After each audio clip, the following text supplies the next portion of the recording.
அவர் சொல்கிறாரு, அவங்க ஊழல் பண்ணி ஜெயிலுக்கு போயிட்டு வந்தவங்க தான் அவங்க.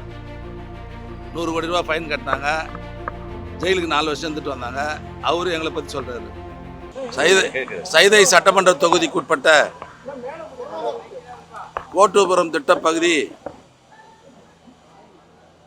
மறைந்தாலும் நம்முடைய இதயங்களில் இன்றைக்கும் வாழ்ந்து கொண்டிருக்கிற முத்தமிழர் டாக்டர் கலைஞர் அவர்கள் 1970ஆம் ஆண்டு சென்னையில் இருக்கிற கூவ நதிக்கரை ஓரம், பக்கிங்கால் கால்வாய் போன்ற நதி ஓரங்களில் எந்தவித அடிப்படை வசதியும் இல்லாமல் வாழ்ந்த அந்த குடிசையில் வாழ்ந்த அந்த மக்களினுடைய வாழ்க்கை தரத்தை எல்லாம் உணர்ந்து அவர்களும் காங்கிரீட் வீடுகளில் வாழ்ந்திட வேண்டும் என்ற நல்ல நோக்கில் 1970ஆம் ஆண்டு குடிசை மாட்டு வாரியம் என்ற ஒரு வாரியத்தை இந்தியாவிலேயே முதலாக ஆரம்பித்து முதல் கட்டமாக இந்த கோட்டூர்புரம் பகுதியில் தான் அந்த ஏழை எளிய மக்களுக்கு அடுக்குமாடி வீடுகளை கட்டித்தந்து குடியமர்த்தி அந்த வீடுகளை அன்றைக்கு மூத்த தலைவராக இருந்த ஜெயபிரகாஷ் நாராயணன் அவர்களை கொண்டு வந்து அந்த திட்டப்பகுதியை திறந்து வைத்த பெருமை நம்முடைய கலைஞருக்கு உண்டு. கிட்டத்தட்ட இந்த திட்டம் தொடங்கப்பட்டதுக்கு தொடங்கி 54 ஆண்டுகள் ஆகிறது. இந்த 54 வருஷத்தில் கட்டப்பட்ட வீடுகள் தட்பவெட்ப சூழ்நிலையில் நீண்ட நாள் பயன்பாட்டின் காரணமாக சிதிலமடைந்த நிலையில் இருந்தபோது மக்களை வாழ தகுதியில்லாத அந்த நிலையை உணர்ந்த நம்முடைய மாண்புமிகு தமிழ்நாடு முதலமைச்சர் அவர்கள் அந்த வீடுகளெல்லாம் அப்புறப்படுத்தி விட்டு புதிய வீடுகள் கட்டி யார் யாரெல்லாம் குடியிருக்கிறார்களோ அவர்களுக்கே வழங்க வேண்டும் என்று உத்தரவிட்டு, ஏற்கனவே கலைஞர் அவர்கள் 1970ஆம் ஆண்டு கட்டப்பட்ட போது இந்த ஒரு வீட்டினுடைய சதுர அடி எவ்வளோன்னு சொன்னால் 213 சதுர அடி தான். இந்த குடியிருப்பில் வந்து G+2 74 பிளாக்ல 1476 வீடு இருந்தது பழசில். இன்றைக்கு இப்போது வந்து 1800 வீடு கட்டியிருக்கிறோம். S+6 பிளாக் 17 பிளாக்ல இன்றைக்கி 1800 வீடுகள் கட்டப்பட்டிருக்கிறது. இது 400 சதுர அடியாக கட்டியிருக்கிறோம்.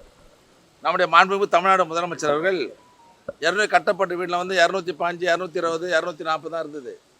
இதில் வந்து அந்த குடும்பங்கள் வாழ முடியாது, இனி கட்டப்படுகிற வீடுகள்லாம் 400 சதுர அடிக்கு மேலே தான் இருக்க வேண்டும் என்று உத்தரவு போட்டு இப்போது அடுக்குமாடி குடியிருப்புகள்லாம் இன்றைக்கி தமிழ்நாடு முழுவதும் 400 சதுர அடிக்கு மேல் தான் இன்றைக்கி கட்டப்பட்டுகிறது.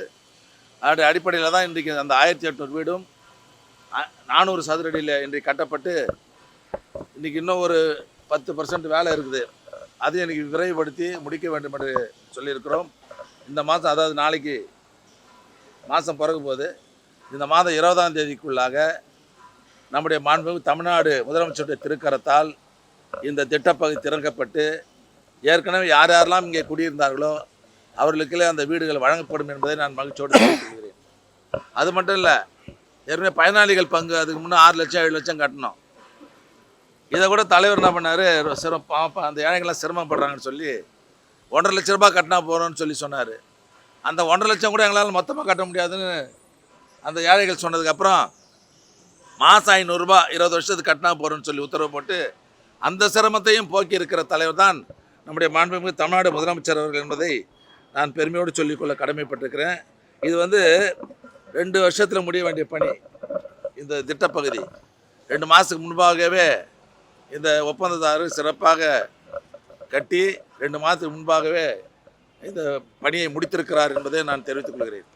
அது மட்டும் இல்லை, இன்றைக்கு மேலும் நம்முடைய மாண்புமிகு தமிழ்நாடு முதலமைச்சர் அவர்கள் இன்னும் ஒரு 5-6 நாட்களில் தமிழ்நாடு சென்னையில் மட்டும் 5 திட்டப்பகுதி, மற்ற மாவட்டங்களில் மொத்தம் 16 திட்டப்பகுதிகளில் 1638 கோடி ரூபாய் மதிப்பில் 9696 வீடுகள் இப்போது திறந்து வைக்க இருக்கிறார்கள் என்பதை நான் தெரிவித்துக் கொள்கிறேன்.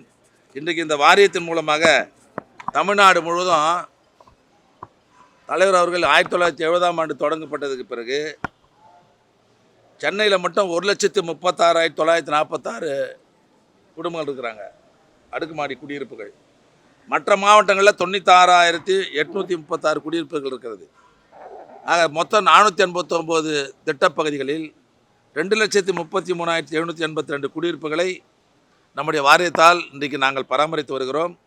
இதில் இன்னொரு வேடிக்கை நான் சொன்னால், இந்த அடுக்குமாடி குடியிருப்பை வந்து 2014, 2021 தான் ஸ்கீமே வந்தது. இப்போது அதிமுக ஆட்சியில் 6 வருஷம் அதிமுக ஆட்சியில் 27,668 வீடு தான் கட்டினாங்க. இன்றைக்கி திராவிட முன்னேற்ற கழக ஆட்சியில் இந்த 5 வருஷத்தில் 55,039 குடியிருப்புகள் கட்டப்பட்டு, இதில் போன ஆட்சியில் வந்து 6,417 வீடு தான் ஏழைங்களுக்கு கொடுத்தாங்க.